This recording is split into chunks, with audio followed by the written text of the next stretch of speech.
Hello students, welcome to Shweta Yadav Tutorials. Please like and subscribe my channel and hit bell icon for more updates.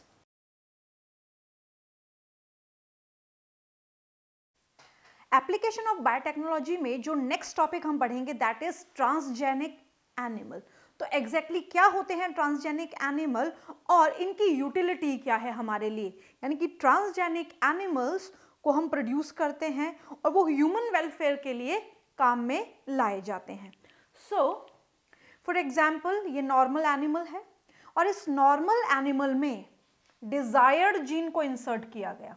इस normal animal में desired gene या foreign gene को insert किया गया। जब normal animal में foreign gene को insert करते हैं तो नेचुरली एक वेक्टर की हेल्प से करते हैं।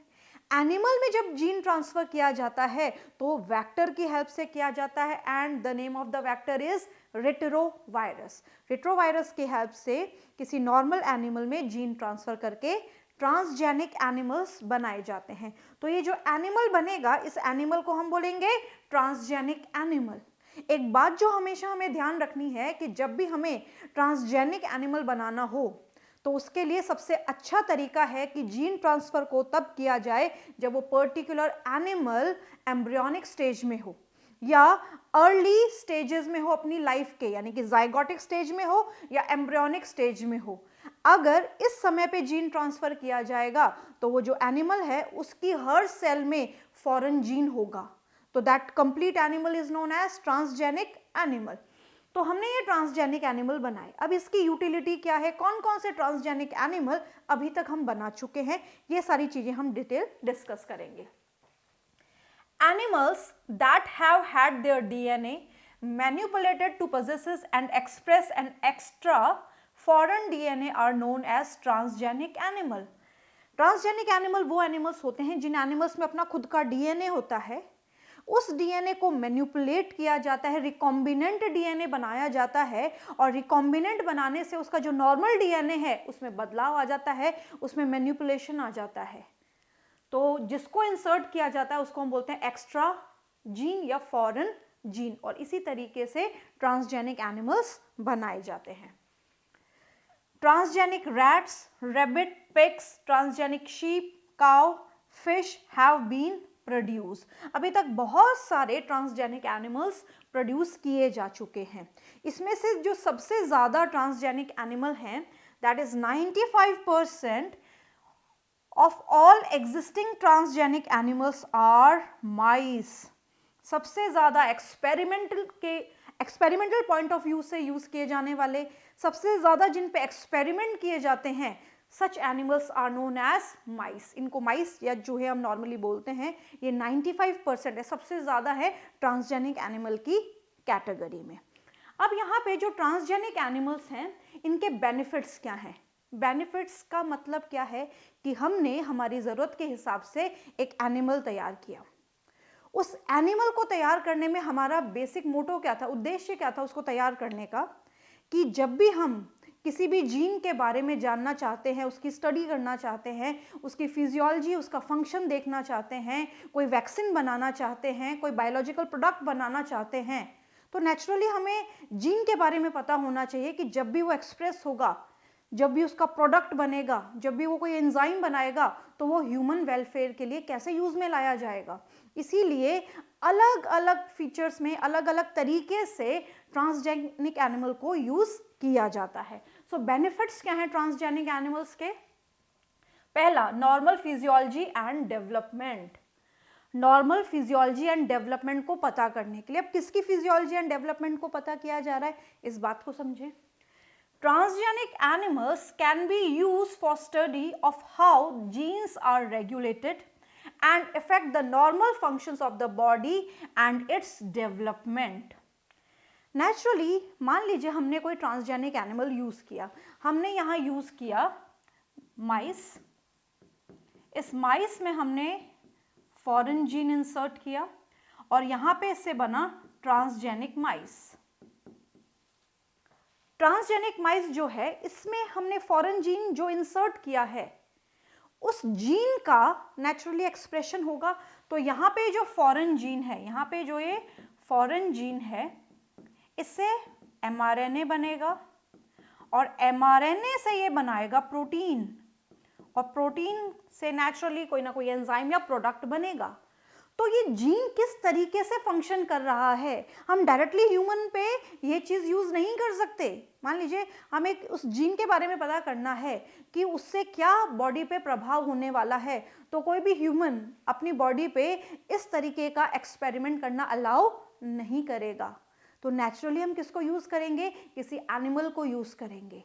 एनिमल में नेचुरली माइस को सबसे ज़्यादा यूज़ किया जाता है क्योंकि वो हैंडी होता है, छोटा होता है साइज में, और उसकी फिजियोलॉजी हमारी फिजियोलॉजी से काफ़ी मिलती है, इसीलिए इस एनिमल को यूज़ किया जाता है। तो उस एनिमल की सहायता से हम ये देख सकते हैं कि जो जीन हमने उस एनिमल में इंसर्ट किया है वो किस तरीके से फंक्शन कर रहा है, उसका प्रोडक्ट क्या बन रहा है, उसे किस प्रकार का डेवलपमेंट हो रहा है, उस एनिमल में क्या क्या बदलाव नज़र में आ रहे हैं, ये सारी चीज़ें हम समझ सकते हैं। Next is study of disease. हमें किसी डिजीज के बारे में स्टडी करना है, किसी डिजीज के बारे में पता लगाना है, तो उसके लिए भी हम ट्रांसजेनिक एनिमल का यूज करते हैं। अब नेचुरली कोई डिजीज हो रही है, हमारी बॉडी में कोई बीमारी होती है, तो हमारी बॉडी में बीमार होने की वजह जीन का एक्सप्रेस ना होना है या होना है, यही हम कह सकते हैं कि भाई हमारी बॉडी में कोई ना कोई जीन या तो एक्सप्रेस नहीं हो रहा या हो गया है, आफ्टर म्यूटेशन हो गया है, तो कोई ना कोई ऐसी चीज़ है, जीन ही रिस्पॉन्सिबल है जो कि किसी बीमारी का कारण है, उसका एक्सप्रेशन है। नॉर्मली तो एक्सप्रेशन ही होता है। अब वो जीन हमारी बॉडी में किस तरीके से काम कर रहा है, ये समझना, बीमारी को समझना, ये भी हम ट्रांसजेनिक एनिमल की हेल्प से समझ सकते हैं। मान लीजिए कोई कैंसर कॉजिंग जीन है, अब उस जीन को हमें स्टडी करना है, तो स्टडी करने के लिए हम किसी ह्यूमन को यूज नहीं कर सकते, हम किसी नॉर्मल ह्यूमन में कैंसर कॉजिंग जीन को इंसर्ट नहीं कर सकते, नहीं कोई अपनी बॉडी में इंसर्ट होने देगा। तो अब ऐसा क्या किया जाए जिससे उस जीन के एक्सप्रेशन का पता लगाया जा सके, उस बीमारी का पता लगाया जा सके। तो हम नॉर्मली किसी ट्रांसजेनिक एनिमल में या किसी एनिमल में जीन इंसर्ट कर देते हैं और उस बीमारी का पता लगाते हैं कि किस जीन की वजह से ऐसा हो रहा है।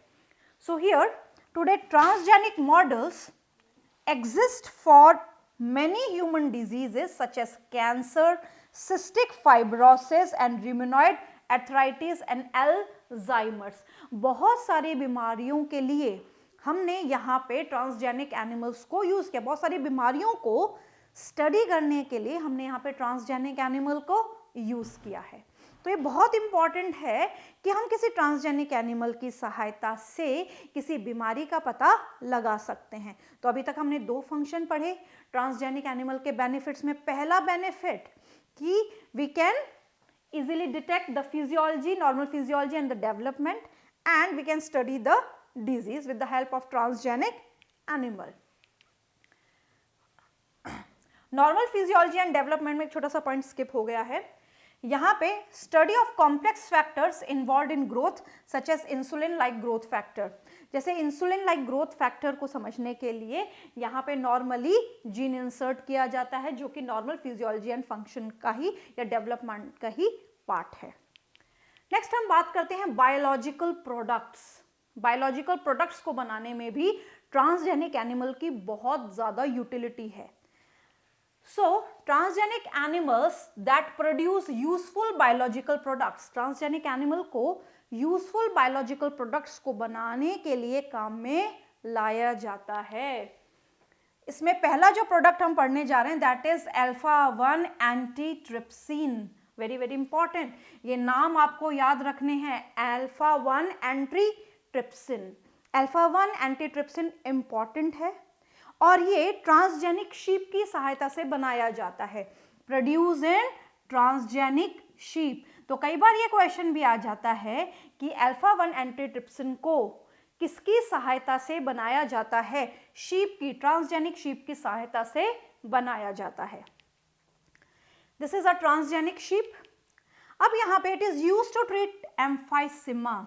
एम्फाइसीमा एक लंग डिसऑर्डर है, तो लंग डिसऑर्डर को ट्रीट करने के लिए यहाँ पे अल्फा 1 एंटीट्रिप्सिन बनाया जाता है। Similar attempts are being made for the treatment of phenylketonuria and cystic fibrosis. सबसे पहले ट्रांसजेनिक शिप को एम्फाइसिमा को ट्रीट करने के लिए बनाया गया। Later on cystic fibrosis and phenylketonuria को ट्रीट करने के लिए भी बनाया गया। अब यहाँ पे अगर मान लीजिए कोई नॉर्मल एनिमल होता, ये नॉर्मल शिप होती, तो क्या ये normal ship alpha 1 antitrypsin produce कर पाती? नहीं कर पाती। इसके लिए इस पर्टिकुलर शिप में जो जीन है वो इंसर्ट करना पड़ेगा, जीन ट्रांसफर करना पड़ेगा। और कौन सा जीन ट्रांसफर करना पड़ेगा? जो अल्फा 1 एंटीट्रिप्सिन बनाए। तो अल्फा 1 एंटीट्रिप्सिन बनाने वाली जीन को एनिमल में इंसर्ट किया गया और इसने ये प्रोडक्ट बनाया, और बनाने के बाद ये हमारे काम में आया, यानी कि ह्यूमन में होने वाली disease that is emphysema, phenylketonuria and cystic fibrosis जैसे डिजीज को ट्रीट करने के लिए हमने इसको यूज किया। किसको यूज किया? Alpha 1 antitrypsin. तो बायोलॉजिकल प्रोडक्ट को बनाने के लिए भी हम ट्रांसजेनिक एनिमल्स का यूज करते हैं, नॉर्मल फिजियोलॉजी एंड डेवलपमेंट के लिए, डिजीज को स्टडी करने के लिए, बायोलॉजिकल प्रोडक्ट जैसे अल्फा 1 एंटीट्रिप्सिन को बनाने के लिए यूज में किया। इसी तरीके का एक और बायोलॉजिकल प्रोडक्ट है that is human alpha lactalbumin, human alpha lactalbumin, lactalbumin या lactalbumin. It was produced in the first transgenic cow Rosie in 1997. ये काऊ से बनाया गया था और काऊ का नाम है रोजी, तो ये रोजी से बनाया गया है। तो कई बार आपको ऑप्शंस चेंज भी करे जा सकते हैं, यहाँ पे काऊ की जगह बफेलो दिया जा सकता है, शीप दिया जा सकता है, हॉर्स दिया जा सकता है, कोई भी एनिमल काऊ के अलावा दिया जा सकता है। तो आपको क्या याद रखना है? ह्यूमन अल्फा लैक्ट एल्ब्यूमिन किससे बनाया गया? ह्यूमन अल्फा लैक्ट एल्ब्यूमिन बनाया गया ट्रांसजेनिक काऊ से, and the name of the cow is रोजी, राइट? सो रोजी produce human protein enriched milk. Human protein enriched milk contain the human alpha lactalbumin albumin 2.5 grams पर litre. यहाँ पे ऐसा जीन इंसर्ट किया गया इस काऊ में, और इस काऊ में जीन इंसर्ट करने के बाद यहाँ पे बना ह्यूमन अल्फा लैक्ट एल्ब्यूमिन, जो कि प्रोटीन एनरिच्ड मिल्क है, जिसमें भरपूर मात्रा है प्रोटीन की।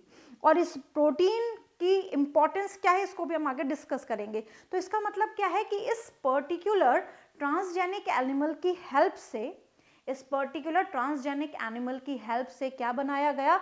इस एनिमल की हेल्प से बनाया गया यहाँ पे एक ऐसा प्रोडक्ट जिसमें प्रोटीन बहुत ज़्यादा है। क्या था वो प्रोडक्ट? उस प्रोडक्ट का नाम क्या था? Human alpha lactalbumin. इस ह्यूमन अल्फा लैक्ट एल्ब्यूमिन की ज़रूरत क्या है? तो ये जो छोटे बच्चे हैं, जो दूध पे ही डिपेंडेंट होते हैं, जो केवल मिल्क एज अ डाइट लेते हैं, तो उनको ये प्रोटीन रिच डाइट बहुत ज़्यादा हेल्प करती है उनकी मेटाबॉलिक एक्टिविटी को एनहांस करने के लिए, उनके डेवलपमेंट के लिए। So this milk nutritionally a more balance product for the human babies than a natural cow milk. Natural cow milk से ज़्यादा अच्छा दूध ये माना जाता है, जिसमें ये वाला प्रोडक्ट है, जिसमें क्या है? यहाँ पे ये वाला प्रोडक्ट प्रेजेंट है। क्लियर? सो यहाँ पे आपको क्या याद रखना है? ह्यूमन अल्फा लैक्ट एल्ब्यूमिन किससे मिला? हमें यहाँ पे मिला रोजी से। व्हाट इज रोजी? रोजी इज अ काउ। क्या बनाया इसने? ह्यूमन अल्फा लैक्ट एल्ब्यूमिन बनाया, जिसमें क्या है? उसमें प्रोटीन है। प्रोटीन नॉर्मल मिल्क से ज़्यादा है, ज़्यादा एनरिच्ड है ये प्रोटीन में। इसी के साथ साथ कितना ग्राम है? 2.4 ग्राम्स पर लीटर। इंपॉर्टेंट, ये याद रखना है कि 2.4 ग्राम प्रोटीन पर लीटर ऑफ द मिल्क यहाँ पे प्रेजेंट है। क्लियर? तो ये सारी चीजें आपको याद रहनी चाहिए, ये इंपॉर्टेंट है। तो अभी तक हम 3 चीजें पढ़ चुके हैं benefits of the transgenic animal. पहला हम पढ़ चुके हैं normal physiology and the development, second study of disease, next हम पढ़ चुके हैं बायोलॉजिकल प्रोडक्ट। बायोलॉजिकल प्रोडक्ट में हम 2 पढ़ चुके हैं, एक ह्यूमन अल्फा लैक्ट एल्ब्यूमिन और एक antitrypsin alpha 1 antitrypsin. Trypsin, right. Next is vaccine safety.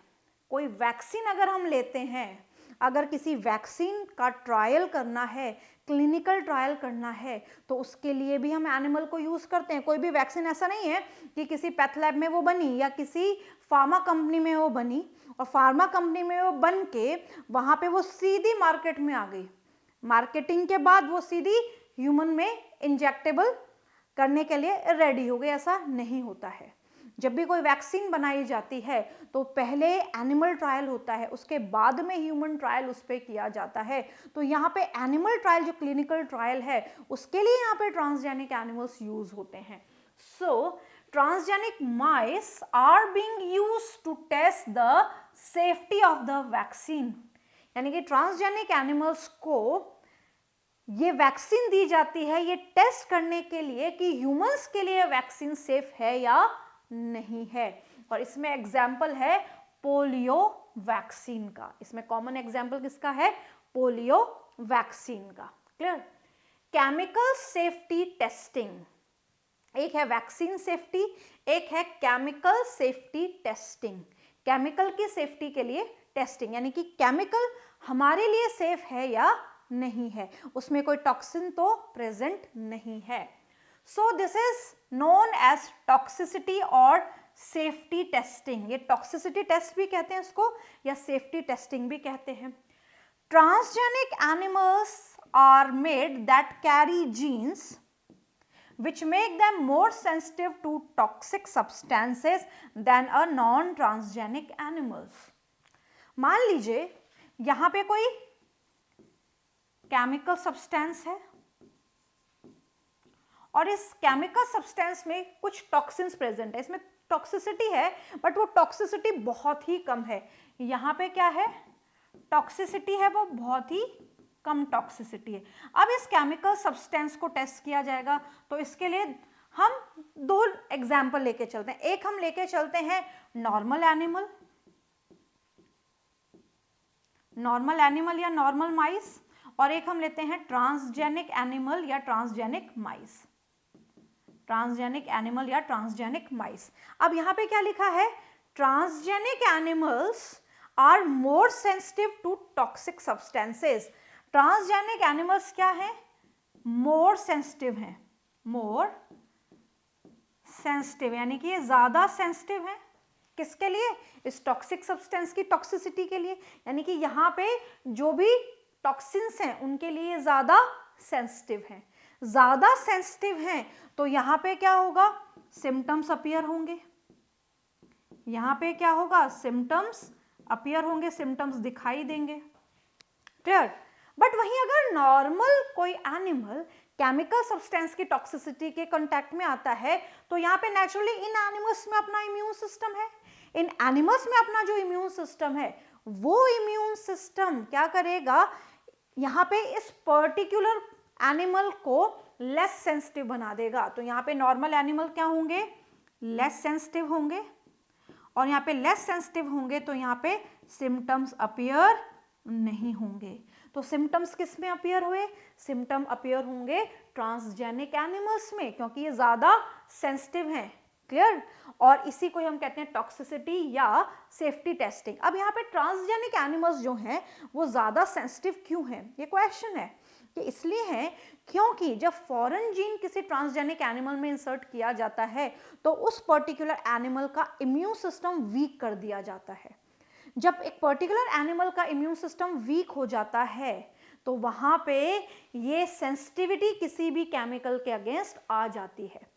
Clear है? तो यहाँ पे इम्यून सिस्टम वीक है, बट इनका इम्यून सिस्टम वीक नहीं है नॉर्मल एनिमल्स का, इनका नॉर्मली वैसे ही काम कर रहा है जैसे ये करता है, बट इनका ट्रांसजेनिक एनिमल्स का इम्यून सिस्टम को वीक किया जाता है फॉरेन जीन के इंसर्शन की वजह से।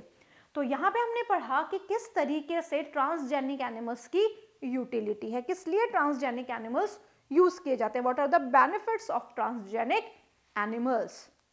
तो अगर क्वेश्चन आ जाए कि what are the benefits of transgenic animals, transgenic animals के क्या बेनिफिट्स हैं, तो ट्रांसजेनिक एनिमल्स के बेनिफिट्स में अकॉर्डिंग टू एनसीईआरटी पहला है normal function and the development या normal physiology and the development. Second है टू स्टडी द डिजीज, किसी डिजीज के बारे में पता लगाना। बायोलॉजिकल प्रोडक्ट्स का बनना, यानी कि किसी भी बायोलॉजिकल प्रोडक्ट को हम ट्रांसजेनिक एनिमल की सहायता से बना सकते हैं। ट्रांसजेनिक शीप की सहायता से हमने बनाया अल्फा 1 एंटी ट्रिप्सिन, और ट्रांसजेनिक काउ रोजी की हेल्प से हमने बनाया ह्यूमन अल्फा लैक्ट एल्ब्यूमिन। इसी के साथ साथ हम वैक्सीन सेफ्टी और केमिकल सेफ्टी का मतलब है केमिकल सेफ्टी टेस्टिंग भी हम ट्रांसजेनिक एनिमल की सहायता से कर सकते हैं। तो ये सारे बेनिफिट्स हो गए ट्रांसजेनिक एनिमल्स के। इसी के साथ साथ एक छोटा सा टॉपिक और बचता है, that is ethical issue. Ethical issue क्या है, किस तरीके से यूज में लाया जाता है, क्या होता है, क्या काम किए जाते हैं इसके लिए, वो सारी डिटेलिंग हम इसमें करेंगे। मान लीजिए किसी एनिमल में हमने फॉरेन जीन को डाला, फॉरेन जीन को इंसर्ट किया, तो ये एनिमल बन गया ट्रांसजेनिक एनिमल। उसी तरीके से किसी प्लांट में हमने फॉरेन जीन इंसर्ट किया तो वो प्लांट बन गया transgenic plant.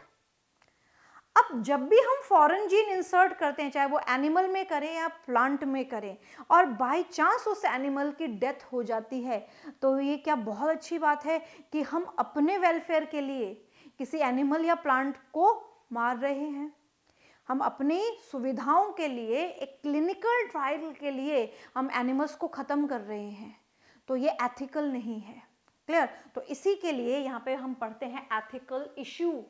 The manipulation of living organism by the human race can not go on any further. यानी कि हम ह्यूमंस क्या कर रहे हैं? मैनिपुलेट कर रहे हैं ऑर्गेनिज्म को अपने वेलफेयर के लिए, विदाउट रेगुलेशन, और चेक भी नहीं करें कि कितने एनिमल्स मर रहे हैं या कितने प्लांट्स का नुकसान हो रहा है। नेचुरली जब हम ट्रांसजेनिक प्लांट्स बनाते हैं, तो ट्रांसजेनिक प्लांट्स हम इसलिए बनाते हैं कि कोई ऐसा पैथोजन जो उस प्लांट को नुकसान पहुंचा रहा है वो मर जाए, वो खत्म हो जाए। जैसे हमने निमेटोड रेजिस्टेंट प्लांट बनाए, हमने इंसेक्ट रेजिस्टेंट प्लांट बनाए जिसमें हमने क्राइजीन को इंसर्ट किया जो कि एक टॉक्सिन बना रहा था। तो नेचुरली वो जो टॉक्सिन है वो इंसेक्टिसाइडल टॉक्सिन है, बट उस टॉक्सिन से किसी नॉन टारगेटेड एनिमल को नुकसान हो रहा है। यानी कि अगर कोई पर्टिकुलर दूसरा एनिमल उस पर्टिकुलर प्लांट की लीफ को खाएगा तो उसको भी नुकसान होगा। इसी तरीके से नेमेटोड रेजिस्टेंट प्लांट या और कोई हम ट्रांसजेनिक प्लांट बनाते हैं तो किसी ना किसी में कोई ना कोई दिक्कत होती है। क्लियर? किसी ना किसी दूसरे नॉन टारगेटेड एनिमल में कोई ना कोई दिक्कत होती है, बट जरूरी नहीं है दिक्कत हमेशा ही हो। बट अगर कोई टॉक्सिन आपने बनवाया है उसमें ट्रांसजेनिक एनिमल को डेवलप करके उसमें फॉरेन जीन इंसर्ट करके, तो नेचुरली वहां पे नॉन टारगेटेड एनिमल तकलीफ में आ सकता है। Here some ethical standards are required to evaluate the mortality of all human activities। यानी कि कुछ ethical standards बनाने होंगे या required है ये evaluate करने के लिए mortality को, mortality की मतलब death rate, किसी भी animal की death rate को समझने के लिए। किसके द्वारा की जाने वाली एक्टिविटीज? ह्यूमन के द्वारा की जाने वाली एक्टिविटीज में। Therefore, the Indian government has set up organization or organized such as GEAC। Indian government ने एक पर्टिकुलर कमिटी बनाई, इस कमिटी को बोला जाता है GEAC। G means genetic E, engineering A, approval, and C committee. तो ये बहुत इंपॉर्टेंट है। GEAC कमिटी का क्या रोल है? GEAC कमिटी ये सारे टेस्ट को चेक करती है। अगर हमें ये पता है कि ये पर्टिकुलर जो ट्रांसजेनिक एनिमल बनाया गया है ये एथिकल नहीं है, ये कहीं ना कहीं किसी ना किसी नॉन टारगेटेड एनिमल को नुकसान पहुंचा सकता है, तो GEAC के पास फुल राइट्स हैं उसको बैन करने के। उस पर्टिकुलर ट्रांसजेनिक एनिमल या ट्रांसजेनिक प्लांट को बैन करने के लिए इसके पास पूरे राइट। इसका मतलब क्या है? ये चेक है, ये चेक करता है कि कोई भी ऐसा काम ना हो कि जरूरत से ज्यादा एनिमल्स या प्लांट्स को खत्म किया जाए। क्लियर? तो ये बहुत इंपॉर्टेंट है। GEAC will make decision regarding the validity of GM research। जितनी भी जेनेटिक मॉडिफाइड रिसर्च होती है, चाहे वो एनिमल्स के पॉइंट ऑफ व्यू से हो, चाहे प्लांट के पॉइंट ऑफ व्यू से, उनको चेक करती है, उसकी वैलिडिटी, वो सही है प्रोडक्ट या नहीं है, इसका जो प्रोडक्ट बनेगा, ये जो एनिमल है ये सही है या नहीं है, ये कोई डिसएडवांटेज तो नहीं दे रहा है, सारी चीज़ों को ये चेक करती है। And the safety of introducing GM organism for public services, कोई भी जीएम किसी पब्लिक सर्विसेज में या ह्यूमन वेलफेयर के लिए यूज हो रहा है तो ये सेफ है या नहीं है, इसको भी चेक करने के लिए ये पर्टिकुलर कमेटी बनी है। तो ये जो कमेटी है ये क्या चेक करती है, जितने भी जीएम, जितने भी जेनेटिकली मॉडिफाइड ऑर्गेनिजम्स हैं उनको चेक करती है, उनकी सेफ्टी को चेक करती है। तो what is the full form, GEAC, genetic engineering approval committee, very very important. तो इस लेक्चर में हमने पढ़ा कि ट्रांसजेनिक एनिमल्स की क्या बेनिफिट्स हैं, और यहाँ पे एथिकल इशू के बारे में भी हमने डिस्कस किया, और इसके लिए एक सोसाइटी बनाई गई है, that is GEAC society, genetic engineering approval committee. ये कमेटी बहुत ही इंपॉर्टेंट है और इस कमेटी का बनना हमारे लिए कहीं हद तक बहुत अच्छा है। So this is all about the transgenic animal and the ethical issues.